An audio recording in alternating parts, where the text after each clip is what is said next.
Январдын ортосуна чейин Ауганстан менен Иракта аскерлердин саны кыскараарын жарыялады. Жакынкы чыгышта кызмат өтүп жаткан АКШнын миңдеген аскерлери мекенене кайтып келет. АКШнын президенти Дональд Трамптын буйругуна ылайык Ауганстандан 2000, Ирактан 500 аскер 2021-жылдын январь айынын аягында боло турган президенттик инаугурацияга чейин аталган аймактан АКШга кайтып келүүлөрү керек. Коргоо министри милдетин аткаруучу Кристин Миллер шейшемби күнү Пентагондо өткөн пресс-конференцияда 15 январга чейин Иракта жана Афганистанда АКШ аскерлеринин саны 2500дөн ашпайт деп билдирди. Жана шейшемби күнү таң эрте Конгресстин лидерлерине НАТОнун башкачысы Йенс Столтенбергге жана Афганистандын президенти Ашраф Ганиге америкалык аскерлердин санын кыскартуу пландары жөнүндө маалымат бергенин айтты. Президент Трамптын улуттук коопсуздук боюнча кеңешчиси Роберт О'Брайен жана коргоо министринин милдетин аткаруучу Кристин Миллер Афганистанда аскер күчтөрүнүн кыскарышы терроризмге каршы глобалдык согушта АКШнын саясатына жана максаттарына таасир тийгизбейт деп билдиргени менен Сенат Митч МакКоннелдин айтымында аскердик күчтү мындай кыскартуу экстремисттерге үгүттөө жеңишин алып келет жана өнөктөштөрдөн баш тартууга баралар. Аскердин кыскартылышы Аль-Каидага чоң пропагандалык жеңиш жана Америкага каршы чабуулдарды даярдай турган жаңы башпаник менен камсыздайт жана америкалык аскерлердин объектилерди жана жабдууларды таштап жаткан кадрлары бүткүл дүйнө жүзү боюнча АКШнын жеңилиши жана маскараланышынын ошондой эле исламчыл экстремизмдин жеңишинин символу катары көрсөтүлөт деп билдирди.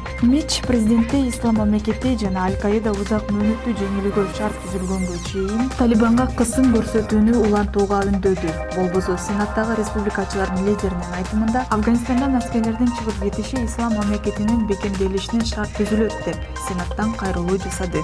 Учурда Ауганстанда болжол менен 4500, Иракта 3000ге жакын америкалык аскерлер кызмат өтөөдө. Эки мамлекетте тең АКШ армиясынын негизги милдети жергиликтүү бийликке Аль-Каида, ислам мамлекети жана башка бир катар топтордун террористтерине каршы күрөшүүдө жардам